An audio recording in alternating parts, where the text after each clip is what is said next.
Greetings from the St. Stephen's Northeast Alumni Outreach Team. We're a newly formed extension of the St. Stephen's Northeast Society, which aims to connect the Northeastern alumni of our college with the current happenings and events of our college.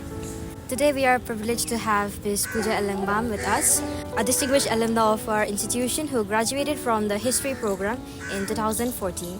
She joined the Union Public Service Commission in 2018 and is currently serving as the Joint Secretary of the Government of Imphal.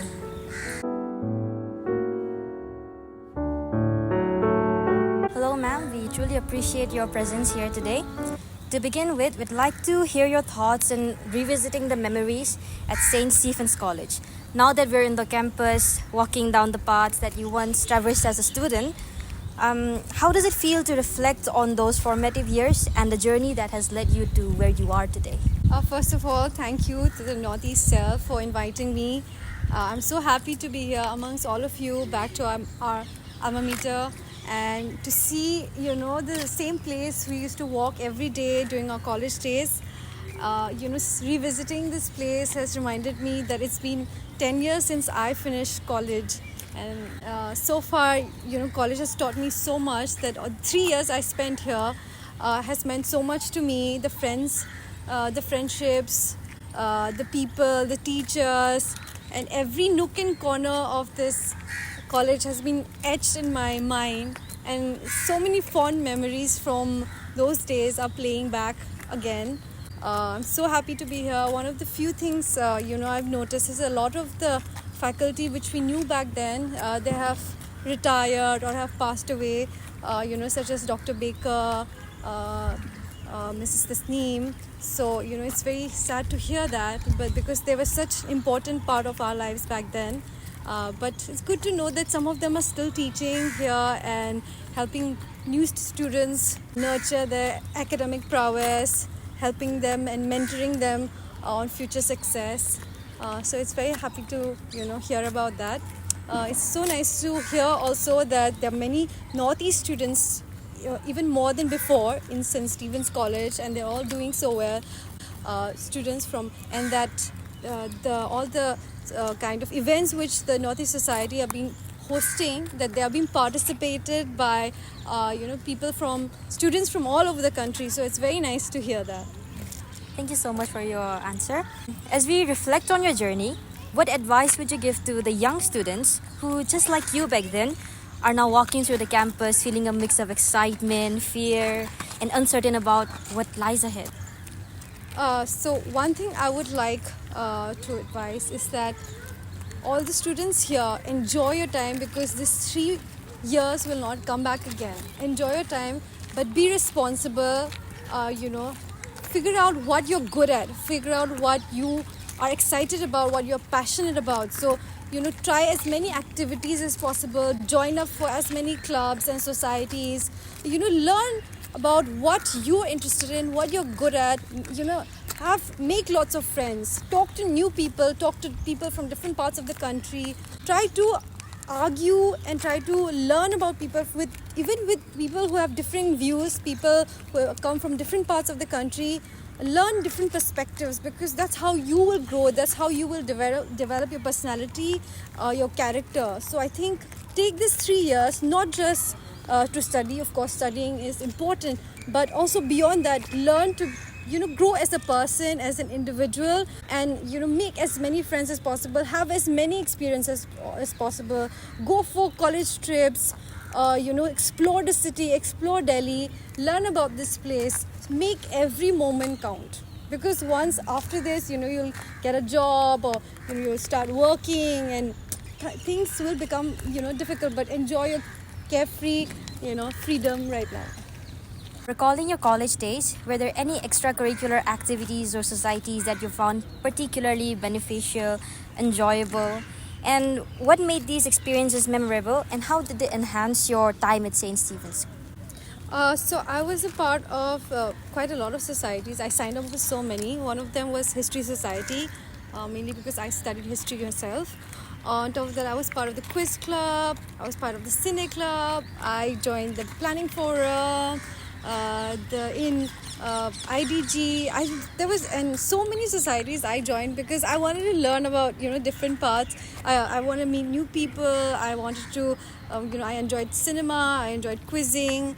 I enjoyed debating. So these were some of the clubs which I signed up for. And I think in every club I found someone or the other who were very helpful, and they taught me new things. And especially I love quizzing, so I remember going for like a lot of quizzes happening all over DU.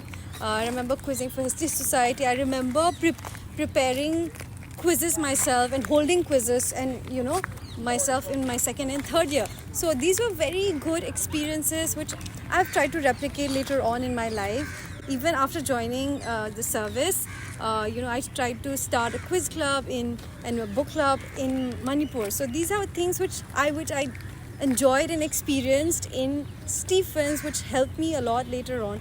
So that's why I'm just urging all of you to also join as many societies and clubs as possible. Ma'am, as you currently serve in the esteemed position of an IS officer, would like to extend our congratulations. Your accomplishments are truly commendable.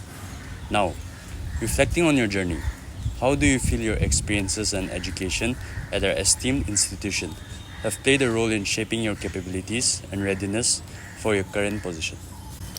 First of all, thank you. I think one of the few things which Stephens played a very important role in what I am today is that it always encouraged us to be the best version of ourselves and to always keep striving hard, to work hard. And also, we even in our time, we used to look up to a lot of people who have passed out from Stephens and gone on to do wonderful things, be it in the bureaucracy, civil services, be it in theatre, creative, writing. So there are so many Stephanians who paved the way before us, and I felt that we also had to do the best version of ourselves. So seeing these examples, seeing these people who were so inspiring, and I remember they used to also come to college in our time and tell us about their journey, tell us about the hardships they faced, the obstacles, and listening to them, we also felt that we had to do something for ourselves. We had to do something for our college, for our country. So I think that was very crucial for me. Yes.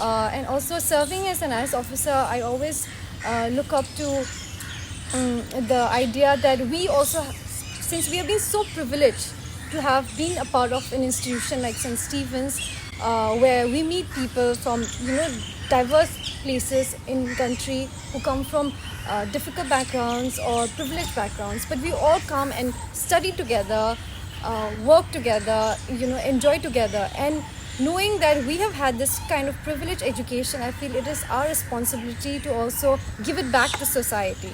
So I think that sense of responsibility, that sense of service, I think really stayed with me, and I think St. Stephens instilled that in me in our 3 years of college. Thank you, ma'am. Now, the second question is, considering your successful journey, what advice would you offer to young professionals like myself aiming to follow a similar career path? I feel that there's no advice which will work for everyone, but a broad advice which I would give to people who would maybe go on to do something in public service or in civil services later on, is that keep your curiosity alive, keep the burning desire for service, for helping people. Start it from now. Don't wait till you become an IS officer, or don't wait till you become an activist to do something. Start doing things from your classrooms, from your clubs and societies. Join an NGO, do something for your city, do something for your neighborhood. I think the small steps matter a lot. So if you're passionate about something, start now. Don't wait till you become something to start it. And be aware of the things which are happening in society. Keep yourself updated, be empathetic, be kind, be generous. I think these are things which we need to instill in ourselves from a young age, because that's how we will go further and develop it further. And of course, read as much as possible, learn as much as possible. Keep this joy of learning alive. Learning is just not for giving exams. I think it's more important than that. So if we are learning to help people, if we are learning to do something else creatively, I think that will stay further than if we are just learning to regurgitate things during exams. Yes, ma'am. Thank you. Now, given your engagement in various extracurricular activities, academic pursuits, and your personal commitments during college, could you share your insights into how you successfully balanced your time and commitments? I don't think I was very good at balancing in college itself. I mean, I tried to do everything. So I don't know, sometimes maybe I was a little off balance at times. But I think in 3 years, I figured out I was good at some things, I was not good at some things. So I managed to figure out what to prioritize, and I think that's very important. In different parts of your life, you will have to prioritize certain things. So I think you have to figure that out. Like for example, during college time, I think you have to make sure that your academic does not slip even while you are indulging in extracurricular activities. So make sure that even if you are going out with your friends or if you are enjoying society activities, keep certain time of the day, maybe at night after dinner, to study. So I think giving yourself the priority, if you do want to do something, and especially if you want to prepare for exams of any kind, I think we have to learn to prioritize your time to study efficiently. It doesn't mean you work mindlessly all the time or you work hard, but sometimes you have to work smartly, and that's how you prioritize.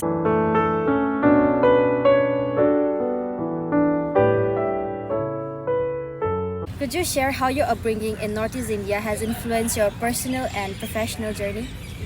Yeah, as when I joined DU and Stephens at that time, I thought that being from Northeast was a handicap because I remember people catcalling.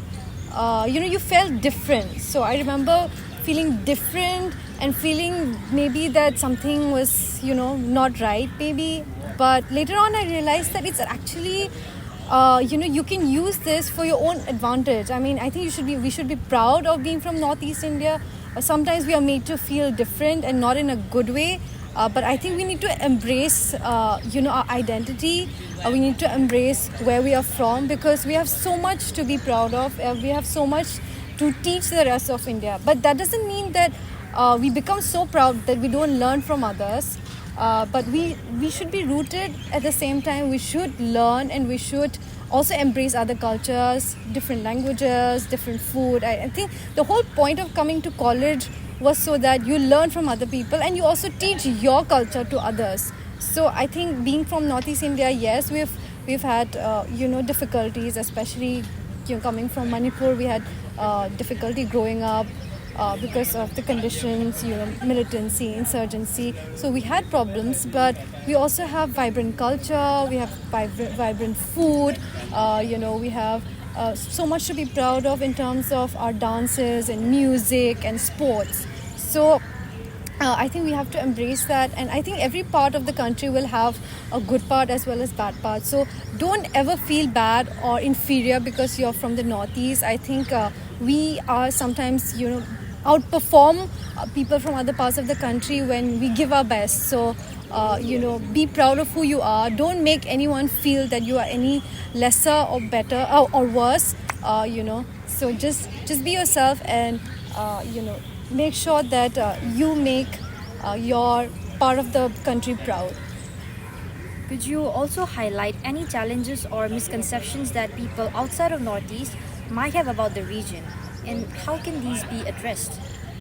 Yeah, so I remember 2 years ago, I was invited by the Commission for Women to take part in the discussion called how to end racial discrimination and how to promote diversity in India.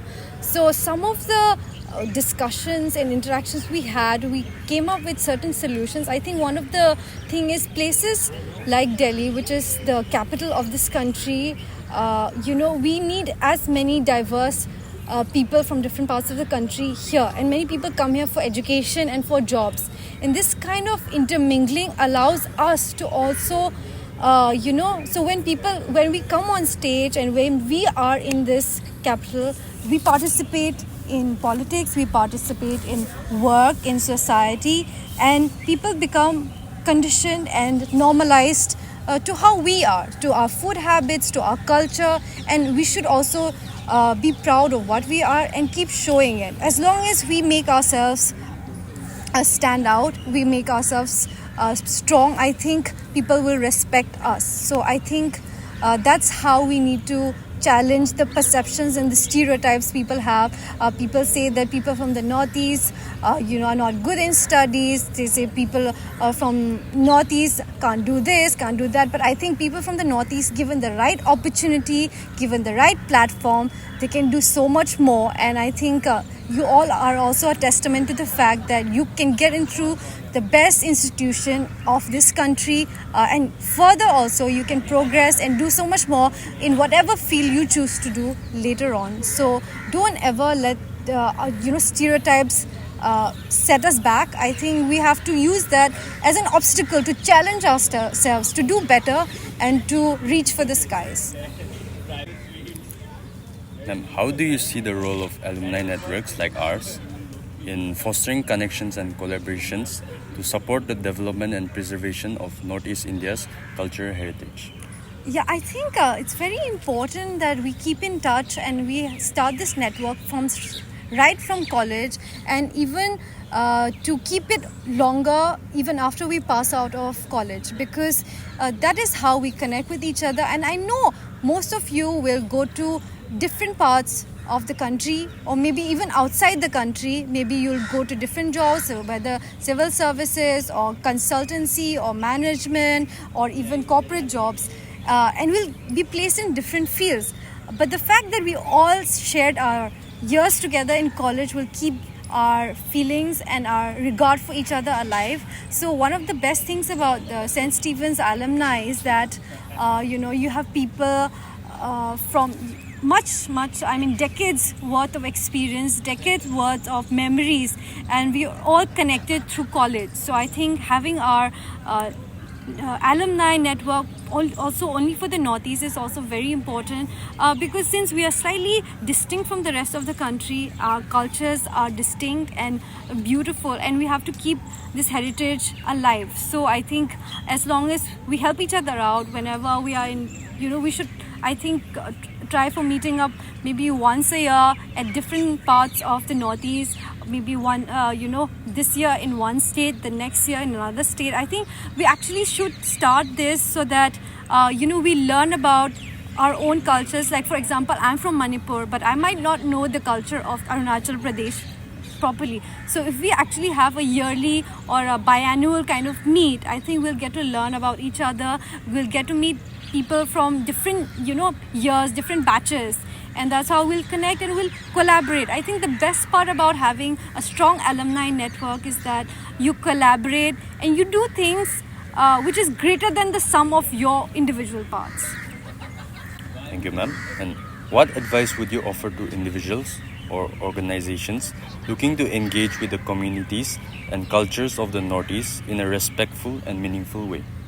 Yeah, I think it's very important that we see so many people come to the Northeast, and even authors, and we see that they always give a very outsider's perspective, which sometimes is not very far from the actual truth of society. So I think firstly I would like to say that as much as possible we need to speak out. We need to be the voice of our own place and our own societies, and not let outsiders monopolize the narrative. I think our narrative should be our own voices. So I think that's very important. At the same time, for those organizations or individuals who are interested in the Northeast and who want to learn about us, you have to keep a very open mind, Leave your assumptions and presumptions and whatever cliches and stereotypes aside. You have to come to us and treat us as equals. And I think that's the only way you will learn about us, and that's the only way you will earn our respect as well. as long as you think that we are some exotic species, or we are from a very different kind of planet or area, as long as you have those kind of assumptions, then you will get nowhere with us. People from the Northeast are very generous, very smart, and very welcoming to outsiders also. But you also have to treat us right. So if you because as long as you come with an open mind, as long as you come with a with a curiosity to be kind to us, to learn from us, I think many people will go out of their way to also welcome them and help them. But please leave aside your assumptions and your stereotypes. Okay. Thank you so much, ma'am. Thank you so much for all the beautiful answers that you gave us. And we once again want to thank you for coming here today, for giving us your time.